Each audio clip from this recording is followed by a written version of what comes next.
Fox News legal analyst. Gregg Jarrett is with us. If you look at the statute for second-degree murder in the state of Tennessee, that would be a knowing killing of another. It can also come from death resulting from the unlawful sale of drugs. First-degree murder would differ in as much as first degree is a premeditated, intentional killing of another. Manslaughter is voluntary manslaughter, is the intentional or knowing killing of another in a state of passion produced by adequate provocation sufficient to lead a reasonable person to act in an irrational manner.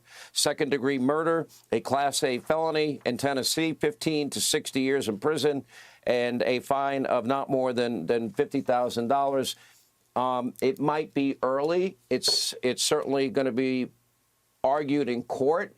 Often, and you're the legal mind here, we have situations like this where prosecutors overcharge, undercharge, maybe get the charge wrong. You've seen the tape.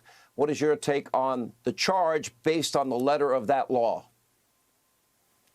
They got it right, Sean. Second-degree murder in Tennessee can also be defined as the intent to commit serious bodily injury resulting in death. And here, the videotape speaks volumes, especially the static pole camera, which really shows a vicious, savage beating resulting in death. I don't buy the notion that these are insufficiently trained police officers.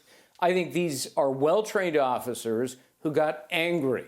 How dare you resist our arrest? How dare you run away? And now you're going to pay the price with a vicious, savage beating. This is a guy who's reportedly 140, 150 pounds. They've got these burly 5 police officers beating him with a baton, striking him repeatedly, fist to the face. And then you've got that one police officer who's kicking him in the head, not once, but twice. Of course, somebody is not only going to be seriously injured, they're likely going to die. So there's an intent element here. These guys, these 5 officers charged with second-degree murder, breached every rule in the book that they're trained under.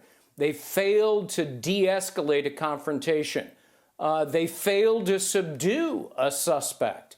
Other police officers failed to intervene.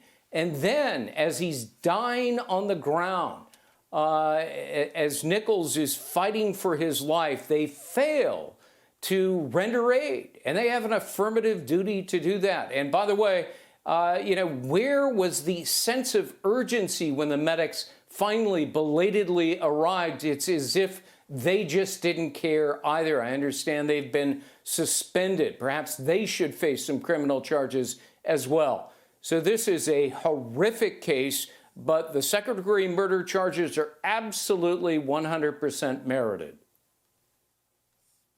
You know, Greg, I agree. One thing I might have a slight disagreement with, again, this was an elite group within the Memphis Police Department, and my thinking is that if you are trained to expect a moment like this, where somebody is either agitated, alarmed, resisting, freaking out a little bit, scared, not complying. They don't know what's going on.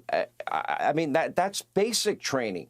And what the professionalism never kicked in that I saw. I didn't see that kick in. All right, Greg, we appreciate the legal analysis on this. Gregg Jarrett. Yeah, well, then they'll pay the price. Thank you.